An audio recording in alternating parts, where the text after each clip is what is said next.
Hey you guys, what's up? I'm Ashley from heavenathome.org, and this is the Heaven at Home podcast, where my goal is to encourage you in your personal growth journey while being open, honest, and owning my story.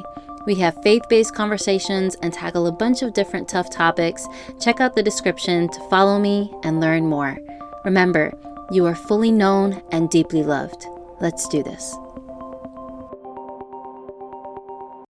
Hey guys, so this is going to be kind of informal, and I'm just going to talk and catch up and be casual. I am going to get into a specific topic soon, and I'll just leave the timestamp for, that whole thing. But I did just get out of church, and I ended up making a quick stop at Dunkin' because I was not necessarily hungry for lunch. I just kind of wanted something to hold me over. And I ended up taking a way home that is not my normal route. I usually go for highways because they're the most, I don't like stoplights or traffic lights or stop signs or anything. So I usually gear toward highways. But today I ended up taking all these different roads, and it literally felt like I was driving down memory lane. So I get out of Dunkin', and I end up in this area called South Park, and it reminded me of South Park Mall, and I haven't been there in forever, and for some reason in my mind, I was just so surprised that it's so close to where I go to church and so close to where I work. I guess I just kind of realized for every place, I kind of have a separate frame of mind for it. It's really weird. So I passed South Park, and then I ended up in this area called Providence. And in that particular area, I ended up passing one of my old friend's apartments that she used to live in a while back. And so that was kind of cool because I was like, oh my gosh, I remember visiting and the late night conversations and all the memories that we had there. That was nice. And then after that, I kind of just recognized roads and routes that I used to take. And there was one in particular that I used to drive all the time when I was pregnant with Ava and I was working at an evangelistic association. I would pass by this intersection all the time, and I was like, oh my gosh. And I realized that intersection is so close to where I live now. It was so many things were connecting in my brain in terms of the map and Charlotte and how everything works, and taking the scenic route and driving down memory lane in a weird way kind of made my day. It was fun. I don't know if you guys have heard this, but I was listening to a radio station this week, and one of the hosts mentioned that there's been an increase of cases of people kind of getting stranded on the road because they're not filling up their tanks. Probably because gas prices are insane. And it kind of made me stop to think about how I should probably take filling up my tank more seriously, because there have been, especially since prices have gone up, I almost dread having to fill up my tank because it's a lot. I feel like I have to choose between gas or groceries. It's really weird. And my car usually warns me when I'm at the 30-mile mark left of gas. I don't know how else to explain that, but when I'm only at 30 miles left, it'll ding and bother me and let me know that it's time to fill up.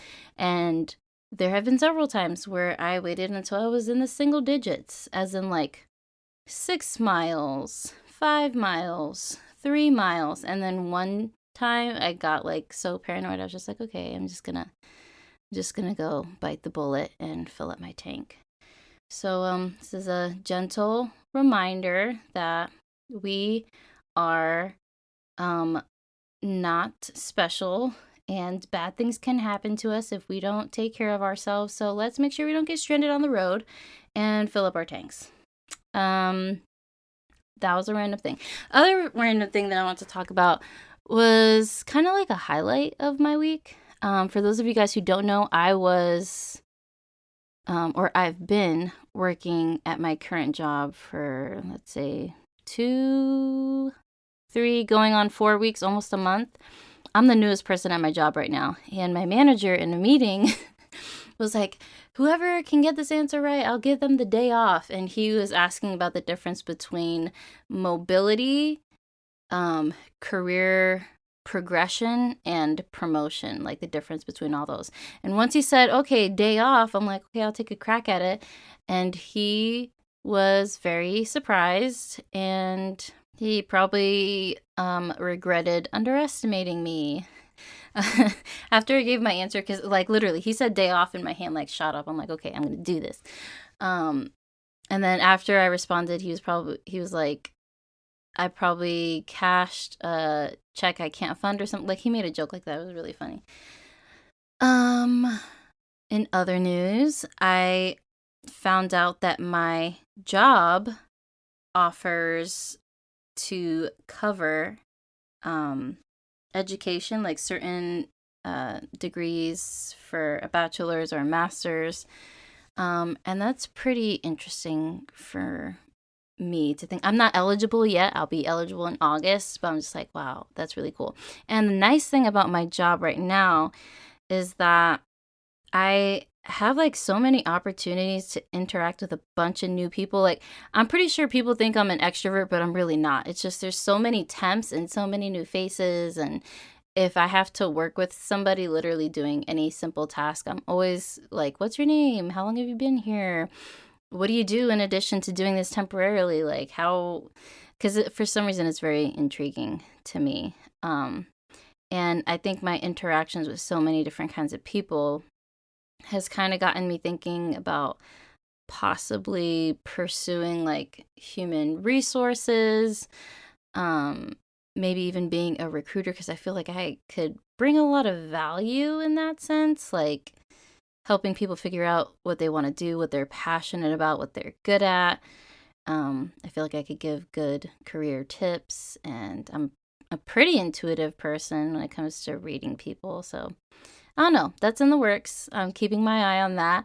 Since I started, there have been so many opportunities that they're sharing that are for positions I don't necessarily qualify for, because I've literally only been there like a second. Like I have to be there a year to be, something like a team lead or an analyst or all this stuff. I'm just like, you know what? I'm just going to collect a whole bunch of eggs, put them in a nice little basket, and when the time is right, figure out what I'm doing with that. Also, this is probably the last thing. Right now at my job, I do a rotating first and third shift, and that's been interesting.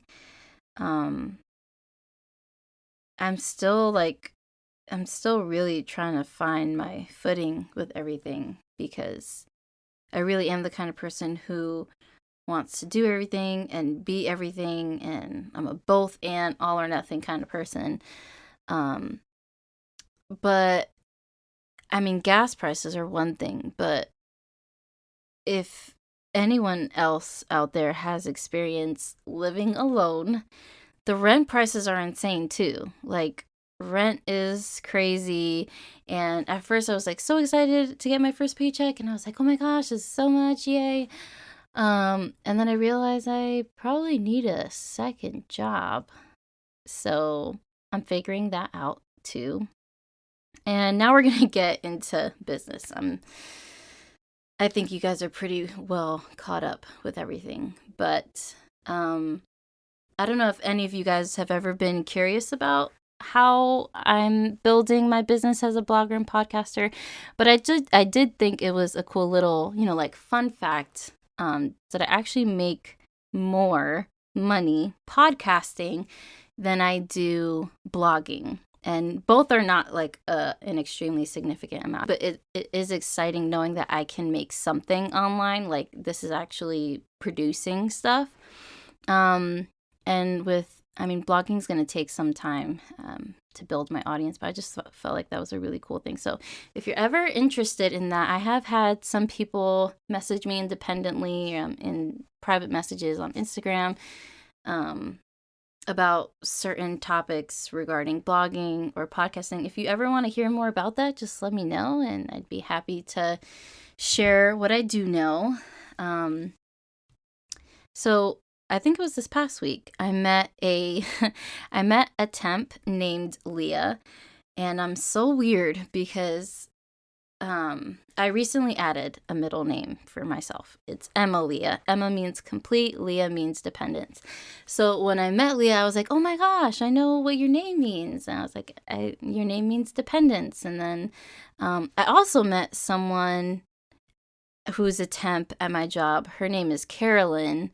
And I was like, I think your name means Song of Rejoicing. So I'm really weird. Like, I'm really weird because that was one of the first things I told her. I was like, oh, that's cool. I think I know what your name means. And I started talking to her about my business. And so this is where everything's kind of going to start for us. She let me know that she's in a relationship, and I told her that my content is basically faith-based personal growth tips and all things relationships and all this stuff. And she seemed very interested, and she asked me, what would you say to someone who has let themselves go or has gotten too comfortable within a relationship? And I thought that was an interesting topic to kind of dive into. So that's what we're going to talk about today. I would just want to start off by saying I'm a woman and a mom. And I definitely feel like that influences my opinions on this. But in general, I would say that I'd be very careful, first off, about making that kind of speculation. I think saying that someone's gotten too comfortable kind of implies that you know their mindset or you know their heart or their intentions, and I think it's something that's important to talk about and be careful with. I also want to say that it's important to know that those two things are different. Getting too comfortable and letting yourself go are two completely different things.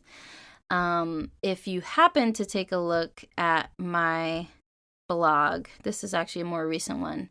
Well, actually, and I think I did a podcast on this also, but I talked about what breaks a relationship, and I mentioned some things to look for.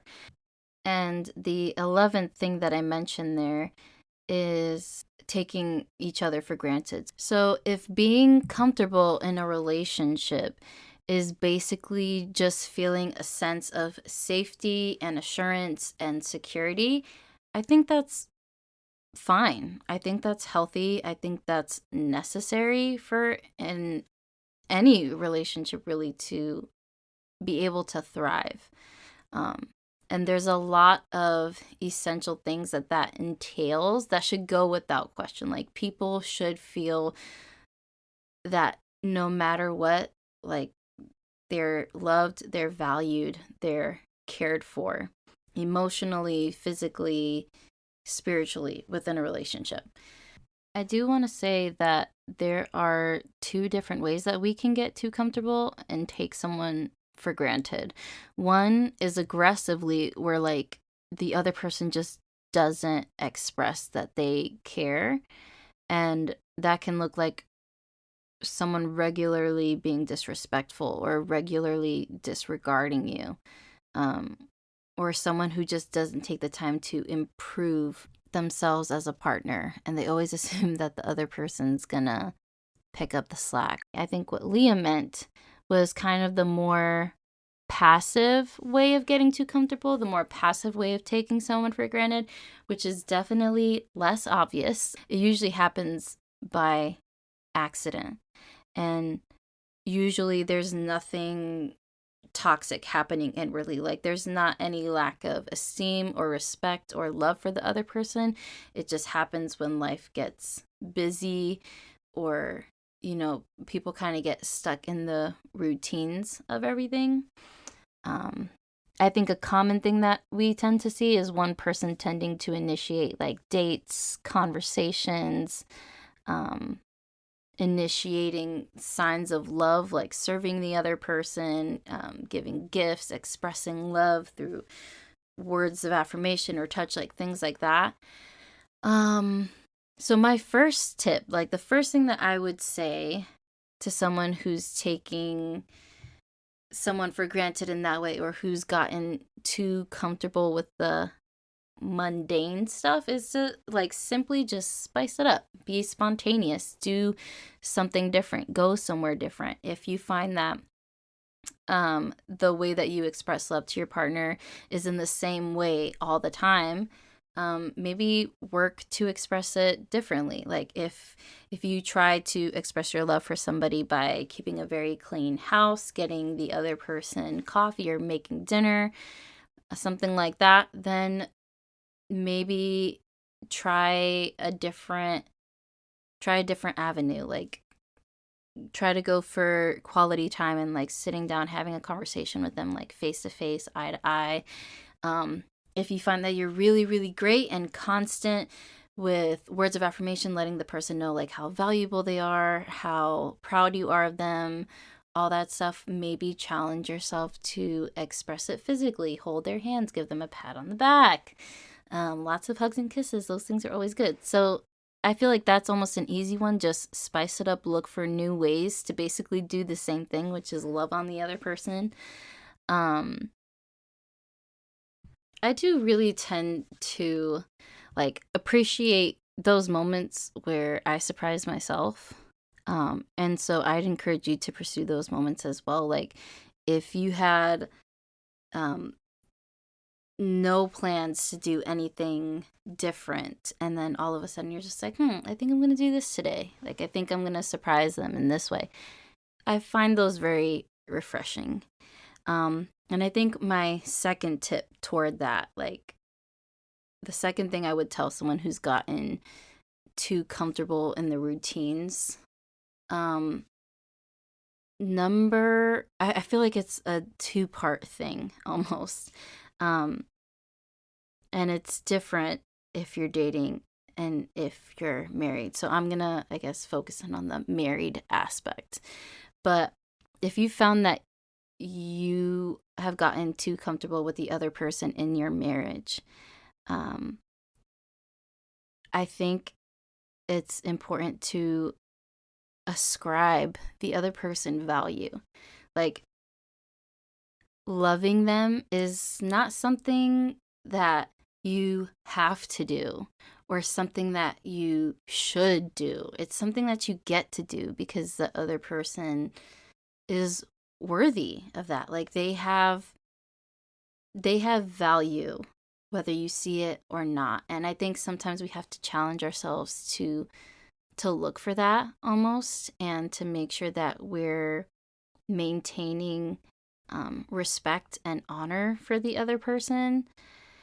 Um, and so once that kind of mental and heart posture is set, I think we can't shy away from being intentional about this stuff. Like it's so important and it's it could be like such a small simple thing, like having a simple morning routine, making coffee for the other person, praying together, going for an evening walk after dinner, like even finding ways to express love within the routine. It doesn't always have to be some grand, you know, scenario.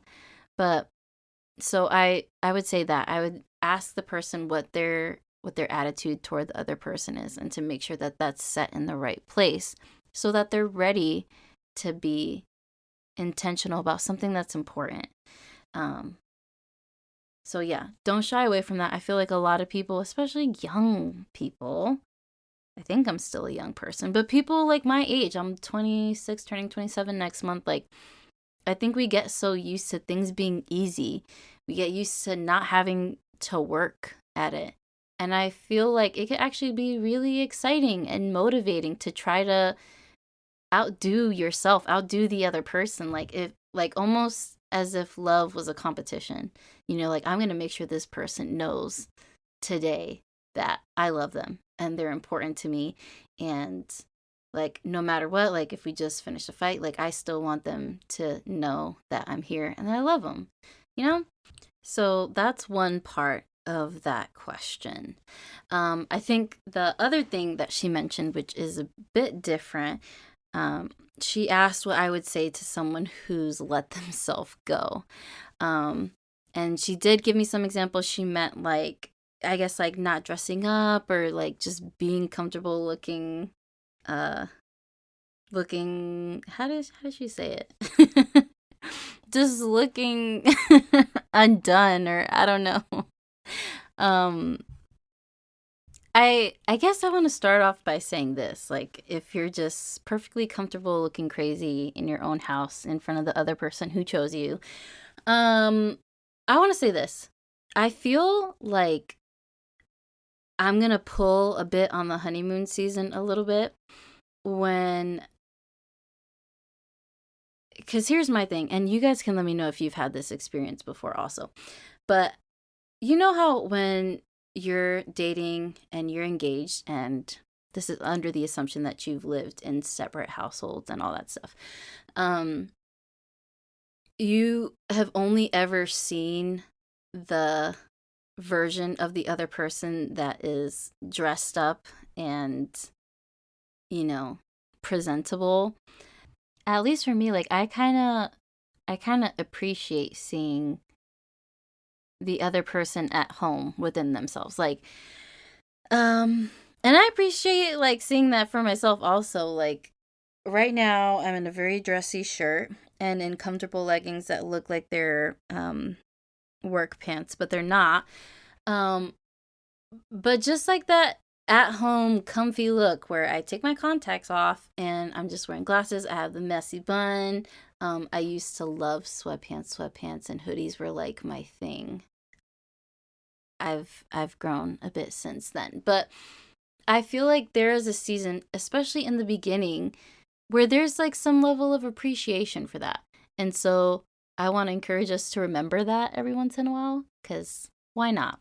But for someone who is, gotten too comfortable and they're undone all the time, they don't really care to do anything new or different with their appearance, I would say this, which is kind of an echo to my response with the first part of this question.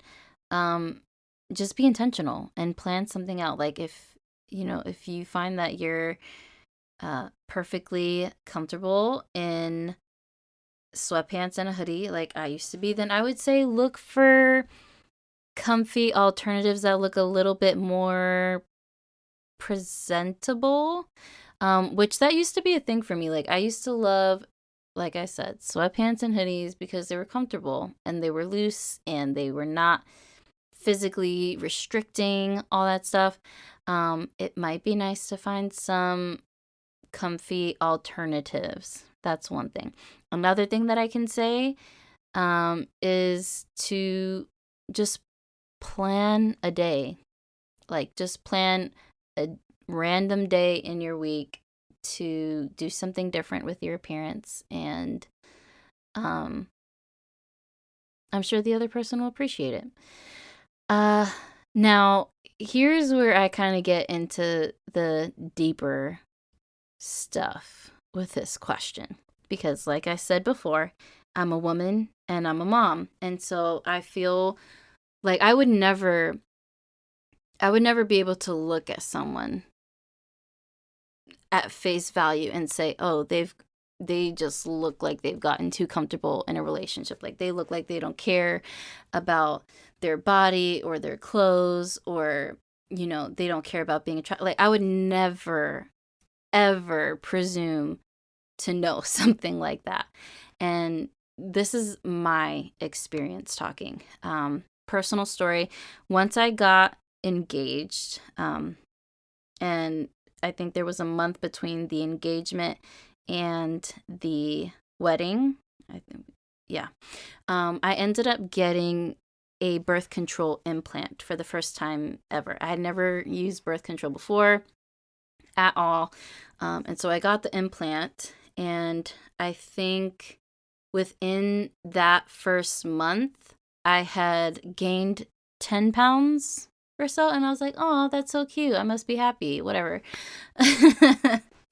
And then several months later, I had in total gained, I think, somewhere between 40, 50, 60 pounds. I can't remember exact numbers, but it was a lot. And I was noticing because my clothes were no longer able to fit.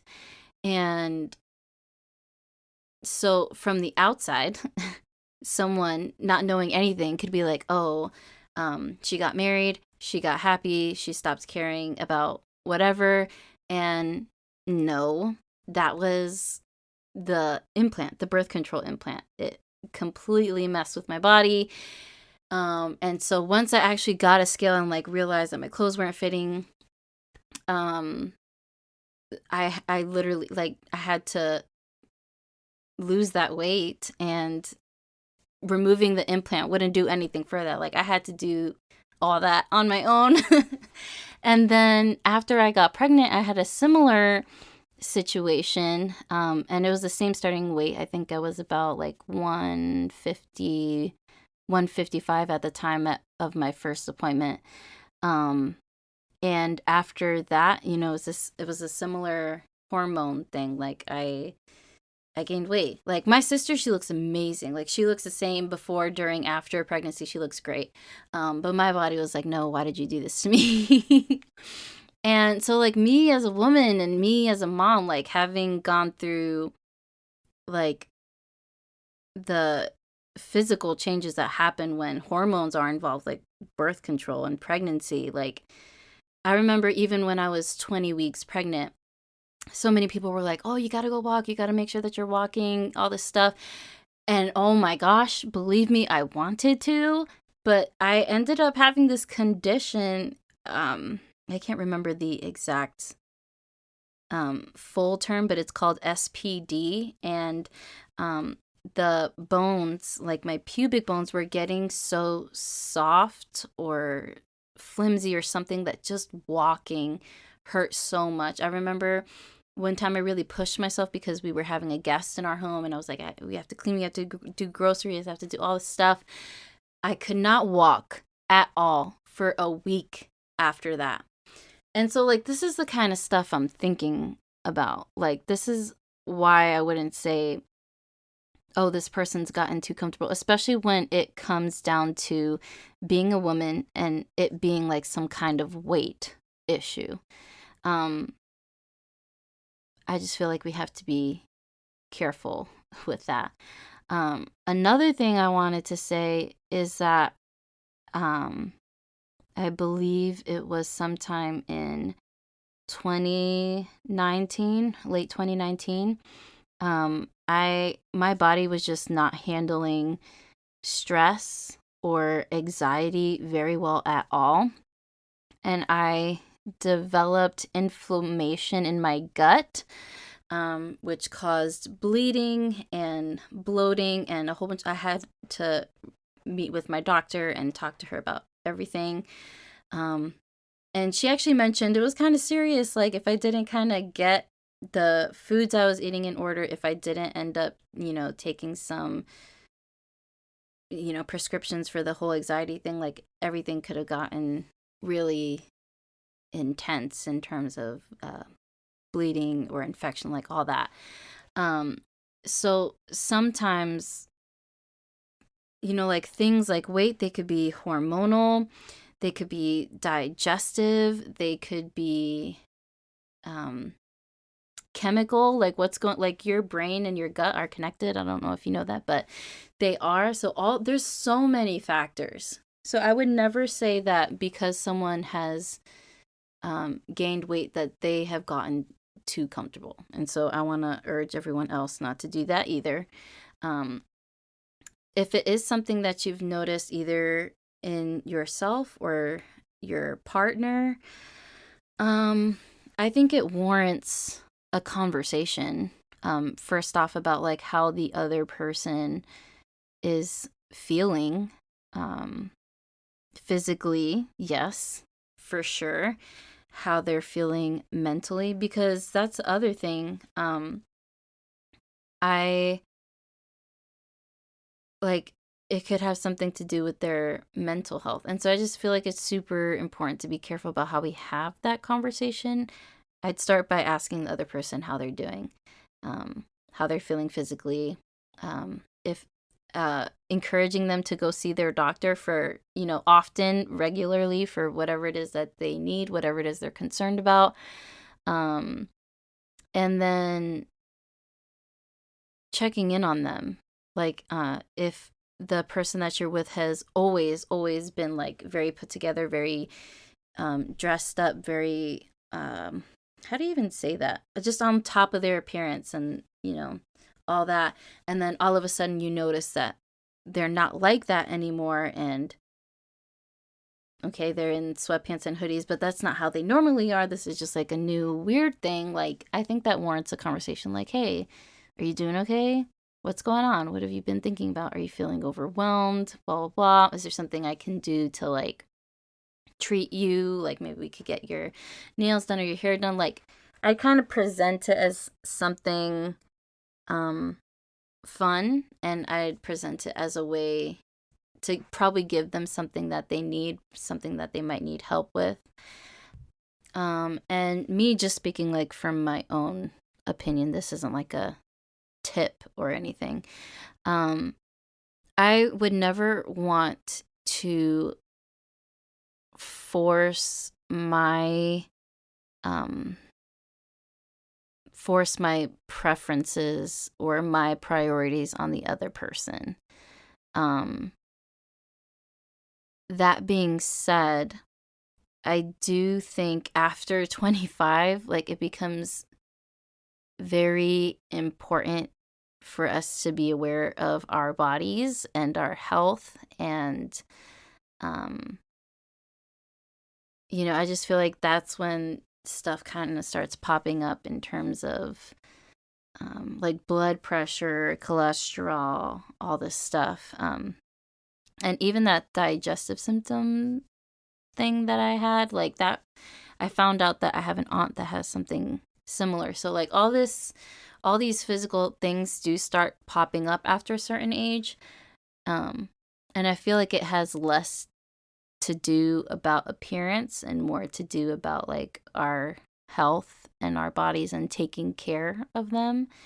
And I don't feel like that's ever wrong to encourage. And I try to focus more on that stuff instead of entertaining thoughts that, the other person has gotten too comfortable or they're not attractive or as attractive or whatever people might say.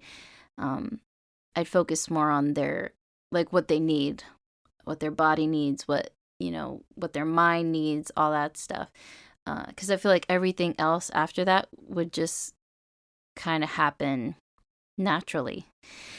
And there's some people that just don't care, to be anything other than how they are.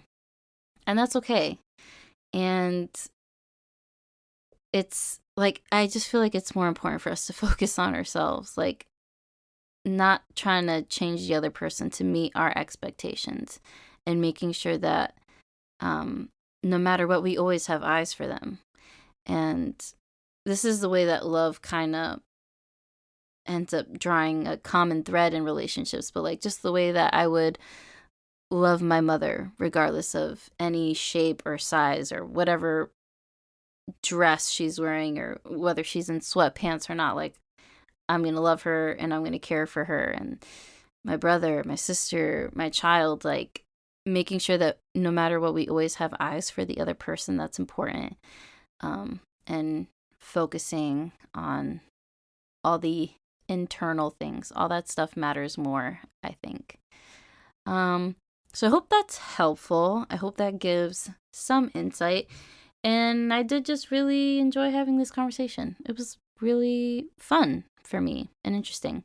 And I'm interested to hear what you guys might have to say about it, or if there's any tips that you could think of that I haven't necessarily said. So yeah, I'll see you guys in the next one. And let me know if you want to hear more stuff like this. Thank you guys so much for listening. Feel free to DM me to send me your feedback. Check out the description below to follow me on social media. This podcast is listener supported. Don't forget to subscribe. Remember, you are fully known and deeply loved. I'll see you in the next one.